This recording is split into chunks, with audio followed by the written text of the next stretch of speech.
For days now, Pakistan has continued with its provocations along the international border and the LOC, but now they are targeting civilians as anger over this outrage grows. Let me go across live to my colleague Gaurav Sawant reporting from the international border. Hello and welcome to an India Today special that's coming to you from the Jammu sector along the international border. I am Gaurav Sawant. Over the course of the next half hour, we'll get you the latest developments. Images that we're about to put on air. Look at these images. That is an image that's been taken from a handheld thermal imager of the Border Security Force. Exclusive images accessed by India Today show you how BSF is responding to Pakistan's provocations along the international border. Pakistani posts that are targeting Indian civilians. And remember, 8 Indian civilians lost their lives in unprovoked Pakistani shelling along the IB sector. The BSF in precision firing has destroyed not one, not two, but 14 Pakistan Rangers border outposts. Look at those images on your television screen. Now, Pakistan indulged in unprovoked and relentless firing along the international border in the Jammu sector, which includes Ramgarh, Arnia and Ranbir Singh Pura.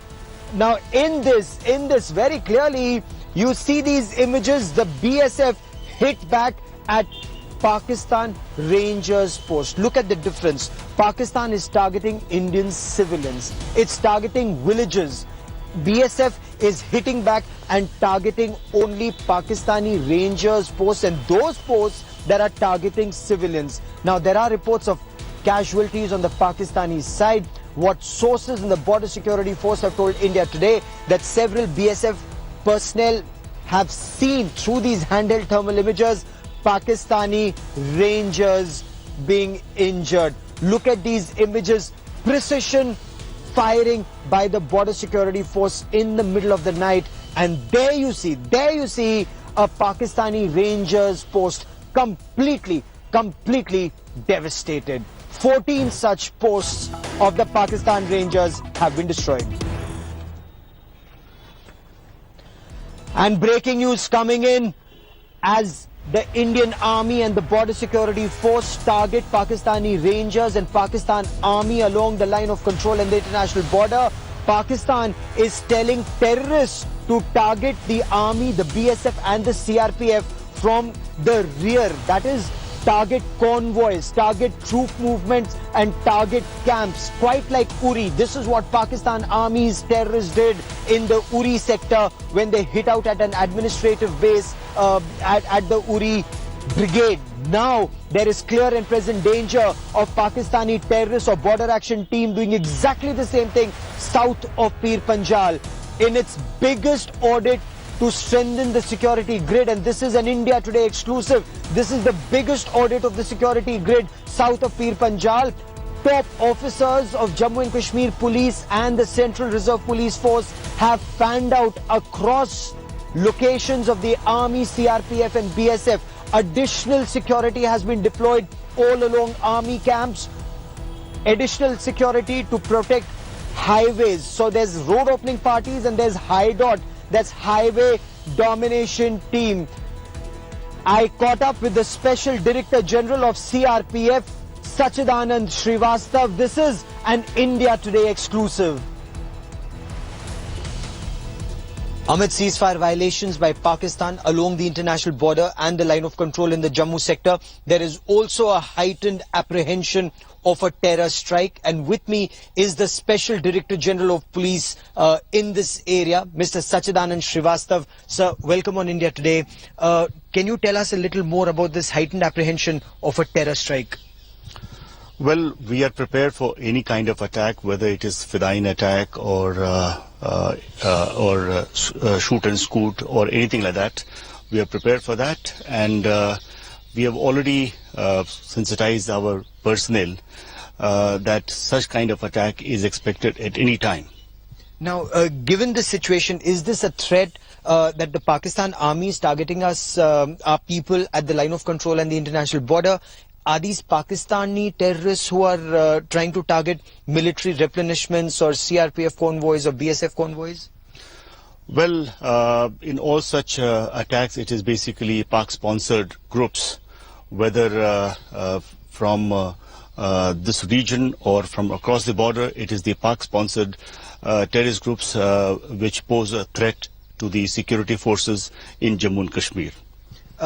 Is this Lashkar-e-Taiba, Jaish-e-Mohammed, the Hizbul Mujahideen, or is there also an apprehension of the Islamic State, ISIS terrorists striking in this area?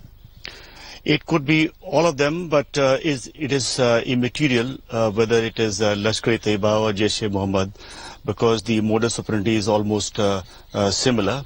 And in such a situation, as regards our preparation for all of them are almost similar. There is, if we were to talk about highways and convoy movement, CRPF convoys have been targeted, army convoys have been targeted very recently. Of course, that was in the Kashmir Valley, that area. Is there a threat in this area specifically? Well, the most, the thing that could be targeted is definitely our camp locations where our men stay, and offices also. Thereafter, the convoys, there are regular convoy movement of the forces. They could also be targeted. We are aware of this. Beside this, the personnel are also on duty for various kind of duties, ROP duty, law and order duties. Such personnel can also be targeted. As I mentioned, we have our measures in place. The personnel have been sensitized, and we are very hopeful of giving a very befitting reply in case anybody choose to attack our personnel.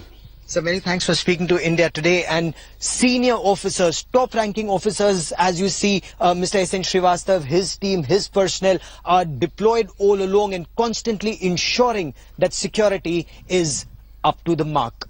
With cameraman Kirpal Singh along the Jammu sector, Gaurav Sawant for India Today.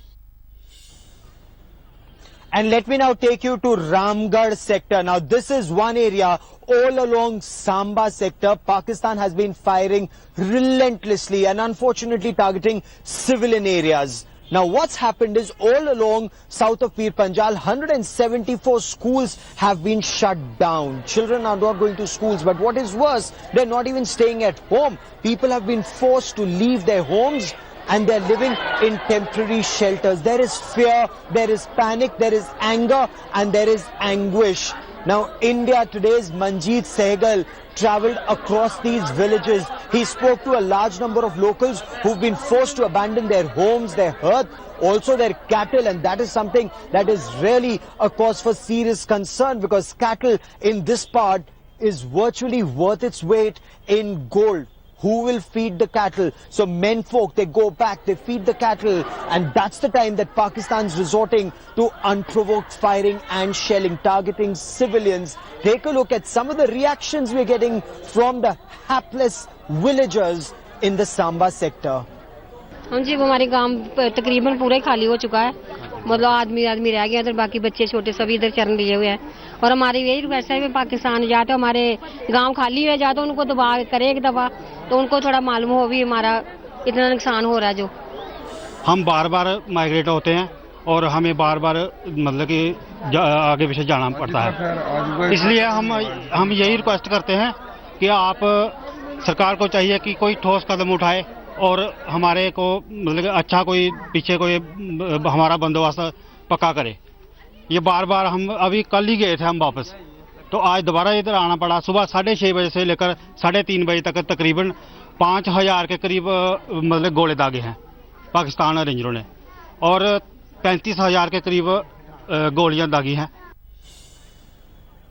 Hard action is what locals want against Pakistan-sponsored terror, so that Pakistan realizes the pain that people are undergoing, displaced people, displaced in their own country. I want to cut across to India Today's Manjeet Sehgal, who joins us with a group of such locals. Manjeet, they've been displaced from their homes, they have nowhere to go.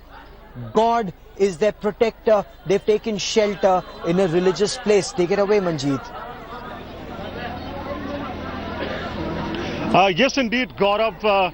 Situation along the international border remains grim and tense. Thousands of people have once again forced to leave their homes. Sources told us that nearly 16,000 people have been forced to leave their homes. They have taken shelter in temples and other makeshift arrangements. We are here at Ramgarh sector where Sidh Baba Goriya temple is located. It is one of the temples where hundreds of people have taken shelter. I am joined by some of the locals. आप एसएमपुर से हैं, ये बताइए आप कब यहाँ पे आए थे और क्या आपकी तकलीफ है गोलीबारी के बाद? हम एक हफ्ता पहले आए थे इधर, 4 रोज इधर रहे, परसों गए थे घर को। परसों एक ही रात गुजारी, सुबह 6:30 बजे फिर दोबारा फायरिंग शुरू हो गया। फायरिंग ऐसा हुआ कि बच्चे तो क्या, हमसे भी बाहर ना लैटरिन गया ना पेशाब जाने के लिए निकल सके, इतनी बुरी हालत हुई थी। तो कोई 2:30 बजे के करीब थोड़ा सा फायरिंग कम हुआ, तो फिर एक करके बारो बारी निकल के तो कोई 1 किलोमीटर आगे आकर ट्राली पे बैठ के तो फिर इधर आए दोबारा सिद्ध गोरिया स्थान पे। तो क्या आपको तकलीफ है, आप ये बताइए, पीछे आप किसको छोड़ के आए हैं? आपके जो बच्चे हैं स्कूल जा पा रहे हैं या नहीं, या जो बुजुर्ग हैं उनकी क्या हालत है? बच्चों को तो जाने की स्कूल की बात ऐसे है कि बच्चे तो अभी मेरे ख्याल के 3 महीने हो गए बच्चे सीधे सही ढंग से स्कूल गए हुए, वो बच्चे क्या पढ़ेंगे? तो बात रही बुजुर्गों की, बुजुर्ग कुछ ऐसे हैं बीच वो चल भी नहीं पाते हैं, उनको जैसे हमने लाया वो हमें पता है। Gaurav, I am also joined by another resident. आप बताइए कि फसल पक कर तैयार है, एक तरफ पाकिस्तानी की गोलीबारी का डर है, दूसरी तरफ से आप फसल भी नहीं काट पा रहे। देखिए, सबसे ज़्यादा परेशानी जो बॉर्डर पर रहने वाले लोग हैं हम उठाते हैं। अभी इतनी फायरिंग हो रही है पिछले 3 महीने से, अभी पिछले 1 हफ्ते से जो हमारा असमपुरा रामगढ़ सेक्टर, इसमें इतनी फायरिंग हुई है कि हमारा लंगूर कैंप गाँव है, एक घर के 4 आदमी डेड हो गए हैं, पूरे डिस्ट्रॉय हो गए, खत्म हो गए हैं। उसके बाद सबसे ज़्यादा परेशानी ये है कि जो हमारी फसल जब भी गेहूं की हो या पैडी की फसल हो, जब भी ये तैयार होती है तो ये क्रॉस बॉर्डर जो फायरिंग है इतनी हैवी होती है कि हमारी फसल तबाह हो जाती है। देखो, जो एक छोटे किसान हैं जहाँ पे हम हैंड टू माउथ कमाते हैं। So Gaurav, these are the residents who are telling their stories of horror and terror. These people have been forced to leave their homes and are temporarily now taking refuge in one of the temples. Back to you, Gaurav. Manjeet Sehgal, for the moment, many thanks for joining me in all of this. We are also joining hands to pray for young Pari, all of 14 months. She's undergone a surgery. Much more on Pari's health condition at 8:20 on India First. But for the moment, I want to cut across to Padmaja Joshi once again in Delhi. And Padmaja, the entire country is now praying for Pari and for peace.